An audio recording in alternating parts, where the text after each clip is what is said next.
Lord. The Martha Church of Dallas Carrollton Christmas devotional program 2024 ഭാഗമായി എനിക്കും ചേരുവാൻ സഹായിച്ച സർവശക്തനോടും അതിൻ്റെ ഭാരവാഹികളോടും ക്രിസ്തുവേശുവിൻ്റെ നാമത്തിലുള്ള എൻ്റെ സ്നേഹത്തെ ഈ സമയം അറിയിക്കുന്നു. ദൈവം മനുഷ്യരാശിക്ക് നൽകിയ വാഗ്ദാനങ്ങളുടെ ഒരു പൂർത്തീകരണമാണ് ക്രിസ്മസ്.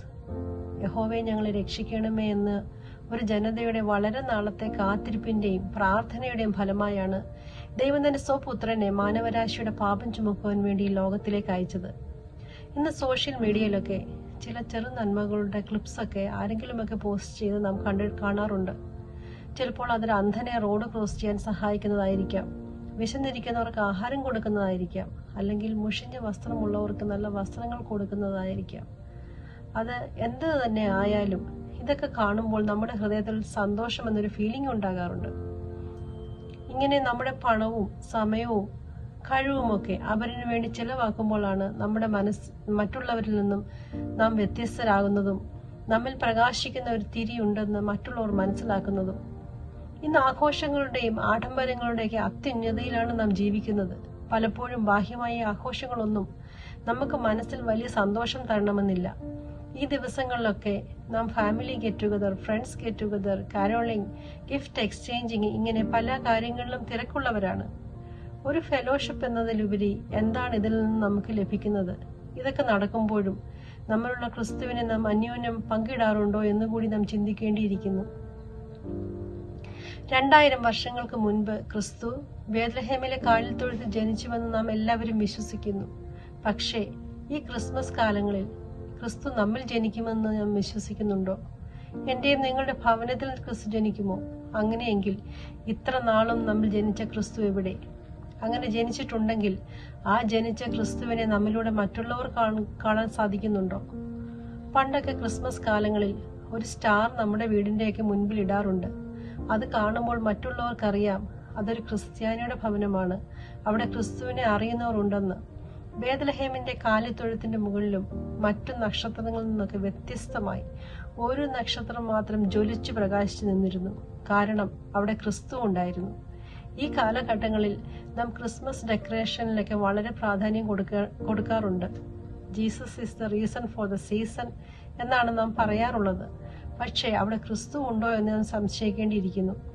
അന്ന് ജ്വലിച്ചു പ്രകാശിച്ച നക്ഷത്രം വെറും ഒരു വെളിച്ചം മാത്രമായിരുന്നില്ല, പിന്നെയോ വിദ്വാൻമാർക്കും ആട്ടിടയർക്കും ഒരു വഴികാട്ടി കൂടിയായിരുന്നു. യേശുവിന്റെ ജനനത്തോടനുബന്ധിച്ച് ബൈബിളിൽ 2 തലത്തിലുള്ള ആൾക്കാരായാണ് പ്രതിപാദിക്കുന്നത്.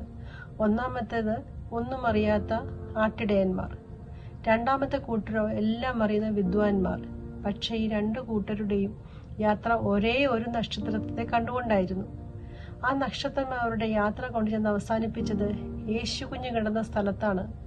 നാം സമൂഹത്തിൽ ഏത് തലത്തിലുള്ളവരുമായിക്കൊള്ളട്ടെ, യേശുവിനെ നാം നമ്മുടെ സ്വന്തം കർത്താവും രക്ഷിതാവുമായി സ്വീകരിച്ചാൽ മാത്രമേ നമുക്ക് സമാധാനം ഉണ്ടാകുകയുള്ളൂ. അതുകൊണ്ടാണ് ദൂതന്മാർ ഇങ്ങനെ പാടിയത്: അത്യുന്നതങ്ങളിൽ ദൈവത്തിന് മഹത്വം, ഭൂമിയിൽ ദൈവപ്രസാദമുള്ള മനുഷ്യർക്ക് സമാധാനമെന്ന്. ക്രിസ്തു നമ്മൾ ജനിക്കുമ്പോഴാണ് നാം ലോകത്തിൽ സമാധാനം ഉണ്ടാക്കുന്നവരാകുന്നത്. അതിന് പരിശുദ്ധാത്മാവ് നമ്മിൽ വസിക്കണം. ലൂക്കോസ് 1:35 ദൂതൻ മറിയയോട് പറയുന്നത് ഇങ്ങനെയാണ്: പരിശുദ്ധാത്മാവ് നിന്റെ മേൽ വരും, അത്യുന്നതന്റെ ശക്തി നിന്റെ മേൽ നിഴലിടും, ആകയാൽ ഉത്ഭവിക്കുന്ന വിശുദ്ധ പ്രജ ദൈവപുത്രൻ എന്ന് വിളിക്കപ്പെടും. ഇന്ന് നാമും ദിവസവും പ്രാർത്ഥിക്കേണ്ട ഒരു പ്രാർത്ഥന കൂടെയാണ്. മറിയയോട് ദൂതൻ പറഞ്ഞതുപോലെ തന്നെ നമ്മോട് ഓരോരുത്തരോടുമുള്ള ഒരു അനുഗ്രഹീത വചനമാണിത്. നാമും നമ്മുടെ തലമുറകളും ദൈവമക്കൾ എന്ന് വിളിക്കുവാൻ പരിശുദ്ധാത്മാവ് നമ്മൾ വസിക്കേണ്ടതാണ്. വിദ്വാൻമാർ തങ്ങൾ തേടി വന്ന ക്രിസ്തുവിനെ കണ്ട ശേഷം തിരികെ പോയത് വേറെ വഴിയിലൂടെ ആയിരുന്നുള്ളതും ശ്രദ്ധേയമാണ്. ഇത് നമ്മളെ അനുസ്മരിപ്പിക്കുന്നത് ക്രിസ്തു നമ്മൾ ജനിച്ചു കഴിഞ്ഞ് വീണ്ടും നമ്മൾ നമ്മുടെ പഴയ വഴികളിലൂടെ സഞ്ചരിക്കരുത് എന്നാണ്. ഒരു നക്ഷത്രം കാണുമ്പോഴും നമ്മുടെ ഉള്ളിൽ ഒരു പ്രാർത്ഥന ഉണ്ടാകണം: ദൈവമേ, മനോഹരമായി പ്രകാശിക്കുന്ന ഈ നക്ഷത്രം പോലെ എന്നെയും പ്രകാശമുള്ള ഒരു നക്ഷത്രമാക്കി മാറ്റണമേ എന്ന്. കാരണം ഒരു സ്റ്റാർ സിംബലൈസ് ചെയ്യുന്നത് ക്രിസ്തു ഇവിടെയുണ്ട് എന്നാണ്. രവീന്ദ്രനാഥ ടാഗോർ ഒരിക്കൽ ഇങ്ങനെ പറയുകയുണ്ടായി: പ്രകാശം മുന്നിൽ നിൽക്കുമ്പോൾ നിഴൽ പിന്നിലാണ്, പ്രകാശം പിന്നിൽ നിൽക്കുമ്പോൾ നിഴൽ മുന്നിലുമാണ്. എന്നാൽ പ്രകാശം നിന്നിലായാൽ പിന്നെ നീയുമില്ല, നിഴലുമില്ല എന്ന്. ക്രിസ്തുവിന്റെ വരവിനെ അറിയിച്ച നക്ഷത്രത്തെ പോലെ ദൈവം നമ്മെ ഭൂമിയിലാക്കിയിരിക്കുന്ന ഈ കൊച്ചു ജീവിതത്തിൽ സ്വയം പ്രകാശിക്കുവാനും ക്രിസ്തു എന്നിലുണ്ട് എന്ന് മറ്റുള്ളവർക്ക് കാട്ടിക്കൊടുപ്പാനും ദൈവം നമ്മളെ ഓരോരുത്തരെയും സഹായിക്കട്ടെ എന്ന് ആത്മാർത്ഥമായി പ്രാർത്ഥിക്കുന്നു.